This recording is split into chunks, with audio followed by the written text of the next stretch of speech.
제가 이런 상복을 입은 모습이 영광스러운지 천하고 추한지 잘 모르겠습니다.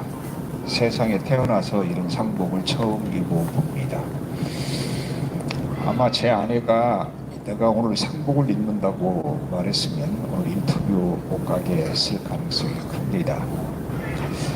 제가 40여 년 동안 이단 연구를 하면서 200자 본고지 10,000매 이상을 썼는데 남의 불륜에 대한 문제를 취급한 것은 김의식 목사 한 사람밖에 없습니다.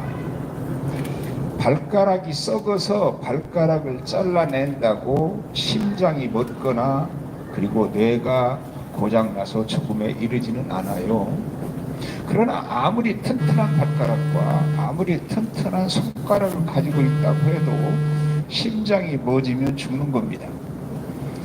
아리스토텔레스는 국가의 제일 상위 개념을 정치라고 말합니다. 왜냐하면 정치 속에는 법률도 있고 정치 속에는 교육도 있고 정치 속에는 경제도 있고 그리고 모든 것들이 다 포함되어 있다 그런 뜻입니다. 그러니까 정치 하나가 부패했다는 말은 정치인만 부패한 게 아니라 정치가 부패했다면 그 안에 있는 교육도 정치, 경제, 사회, 문화 모든 것들이 다 부패한다는 말입니다. 선지서에 보면 이스라엘 백성들이 부패할 때 하나님이 심판을 예언하시는데 그 심판을 예언하실 때 부패한 시대의 가장 대표적인 죄를 법조인들의 죄를 지적합니다.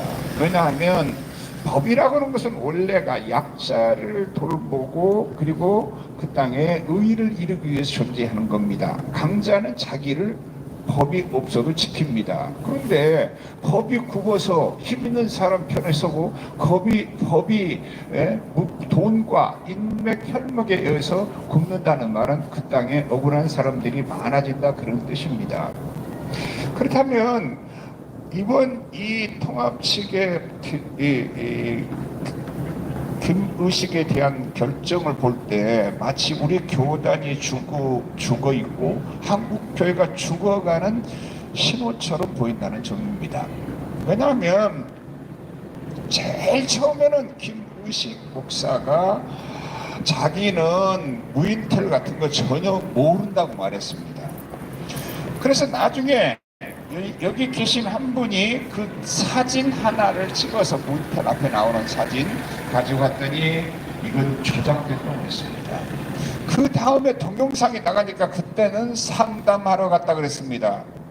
그런데 본인과 그 교회 대표자인 이주영 장로가 대화할 때 뒷조사를 몇 번 했는가 하면 10번 넘게 했다고 그랬습니다. 그런데 그 10번 넘게 무인텔에 가야 하는 것에 대해서는 아직 아무런 변명도 하지 않았습니다. 첫째는 그때마다 말이 달라졌다는 것이고요. 그때마다 임기응변적으로 거짓말을 했다는 말입니다. 만일 상담하러 갔다면 끝까지 상담이라고 말하고 무인텔을 갔지만 상담하러 이렇게 했다고 말이 옳습니다. 무인텔도 모르고 사진은 조작됐다고 그리고 동영상이 나오니까 이제는 상담하러 갔다 이렇게 말을 했습니다.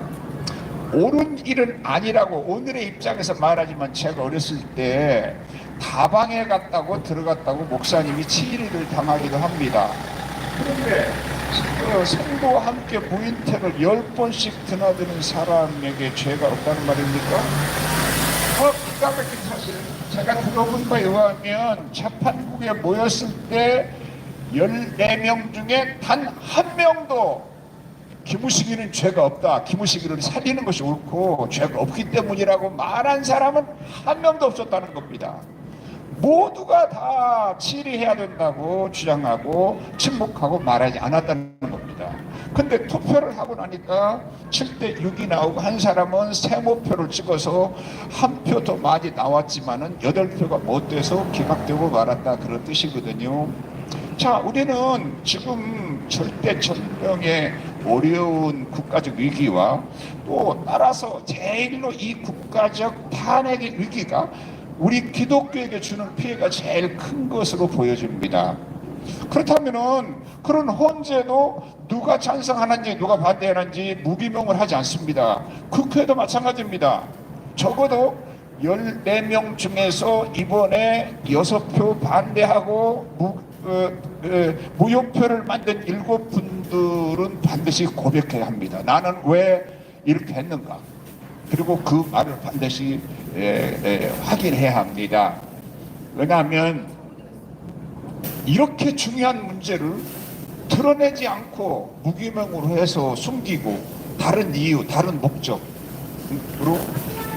만든 것은 결국 기독교가 자체 내에 자정 능력이 전혀 없다는 것을 증명한다는 점입니다. 제가 볼 때 천주교 신부도 저 불교의 중도 다 여자 문제가 있었습니다. 돈 문제 없는 곳 아무데도 없습니다. 문제는 어디 있는가 하면 그 단체와 집단이 자정 능력을 가졌느냐 못 가졌느냐가 제일 중요한데, 언제부턴가 기독교는 자정 능력을 상실해 버렸다는 겁니다. 아마 이번 총회 우리 교회단에서 재판부를 없애야 된다. 왜? 자기가 지면은 승복하지 않고 반드시 그걸 가지고 세상 법적으로 또 갑니다.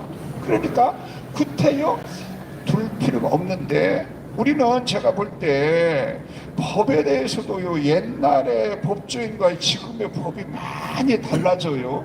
또 법조인 생활을 20년 30년 하신 분들이 자기가 30대 40대 젊어서 한 판단에 대해서 후회스러운 부분이 많다는 겁니다. 그런데 목사가 언제 법을 합니까? 나는요, 목회 37년 하는 동안에 단 한 번도 노예 법정에 가거나 고소권이 생기거나 총회에 가는 일이 없습니다. 참석해 본 일도 없습니다.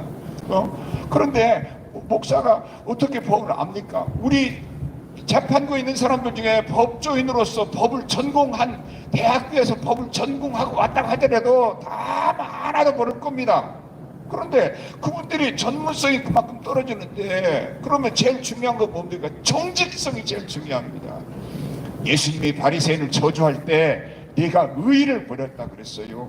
모든 선은 진실 위에서만 선입니다. 회개도 진실할 때 진짜 회개고, 충성도 진실할 때 회개 충성이고.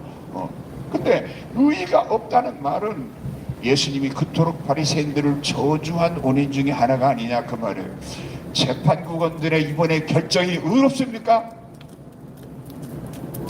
이 하나가 피를 발에서 뺐느냐, 이마에서 뺐느냐, 옆구리에서 뺐느냐, 오른팔에서 뺐느냐, 어디서 뺐느냐와 상관없이 그 피가 말해주는 성분은 동일합니다. 제가 목사됨을 한 번도 후회해보거나 이 목사 못해먹겠다거나 괜히 목사가 됐다는 말을 해본 일 한 번도 없습니다. 난 초등학교 들어가기 전부터 우리 어머니가 목사하라고 그래서 목사 되겠다고 그랬고, 초중고등학교다 내가 내 손으로 희망상의 목사라고 쓰고 목사 생활을 40년 넘게 해서 여기까지 왔습니다. 지금처럼 목사됨이 후회스럽고 목사라는 직분을 내려놓을 수 있다면 내려놓고 싶은 때도 없습니다. 저 기독교인들이 저런 일들이 있었지만 자체 내 자정 능력이 있구나. 여러분, 법률 위에 도덕이 있고 도덕 위에 신앙이 있는데 세상에 어떻게 해서 저 세상 법보다도 못한 판결을 내리느냐 그 말이에요. 너무너무 마음이 아프고 이 시대를 어떻게 해야 하는가 하는 생각이 들어요. 결론적으로 재판국원들이 이렇게 하는 것은 앞으로 재판국을 어떻게 해야 되는가, 이게 보통 문제가 아니에요. 그래도 정직한 사람들로 이루어진 단체는 그 정직 위에서 전문가의 지식을, 지혜를 쓸 수 있습니다. 악한 사람일수록 무능할수록 좋고, 악한 사람일수록 일찍 죽을수록 좋습니다. 악한 사람이 똑똑하고 악한 사람이 힘을 가지면 그 악이 극대화됩니다. 그렇다면 정직한 사람들로 이루어진 재판국은 얼마든지 정직한 결론을 내립니다. 저는 총회에서 한번 규칙부 실행위원을 한 일이 있지만은 나는 규칙 하나도 모릅니다. 바르게 하자, 정직하게 하자, 의롭게 하자, 이 생각에는 하나도 없습니다. 그런데 언제나 7대 6이나 9대 6으로 8대 7이나 9대 6으로 다 제가 주장하는 의로운 결정을 100% 내렸습니다. 재판국원들, 특별히 이번에 7분들 그 중에 선명하게 드러나는 누가 옳게 했고 누가 잘못한 사람이 누구인가 의심드는 사람들이 있어서 많이 뭐 이런 말 저런 말 들었는데, 이래도 저래도 선명하게 보이는 사람들이 몇 명 있다고 합니다. 나도 그렇게 보입니다. 이제 때가 되면 그들 이름도 밝히는 것이 옳겠다고 생각합니다. 그들은 양심껏 왜 반대했는가, 왜 부표를 찍었는가 고백해야 되고, 그들을 어떤 방법이 찾아낼 수 있는지는 찾아내야 하고, 또 매년마다 다른 총회도 마찬가지인데 총회 때마다 이 재판국 문제가 보통 문제가 아니에요. 저 합동측 총리는 총회가 재판국의 판결을 총회가 내리는 것으로 재판국의 판결을 뒤집어 엎을 수 있습니다. 구조적으로 우리는 그렇게 안 돼 있습니다. 그러다 보니까 재판국원들의 권리가 더 커지고, 재판국원들이 잘못된 목적을 이루고 잘못된 동기에 의해서 그렇게 할 수 있습니다. 여러분, 내 동양을 사랑해야 되지만 내 동양이 진리보다 앞섭니까? 우리가 세상 정치에 관심을 가져야지만 세상 정치에 대한 관심이 진리 위에 있어야 합니까? 그 사람은 목사가 아닙니다. 그 사람은 신학자가 아닙니다. 그 사람은 정치꾼입니다. 그렇다면 이렇게 온 세상이 다 알고 이런 곳에 이런 판결을 내려서 또 이번 총회 큰 논쟁과 다툼과 싸움을 일으키도록 만든 재판국원들 볼 때 그 7분들은 목사인가, 그 7분들은 진짜 장로님인가 하는 의심이 듭니다.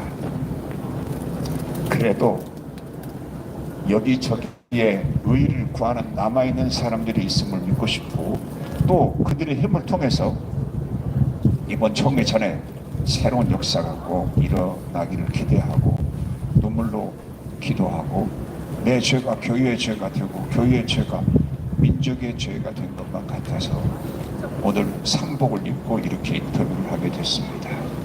고맙습니다.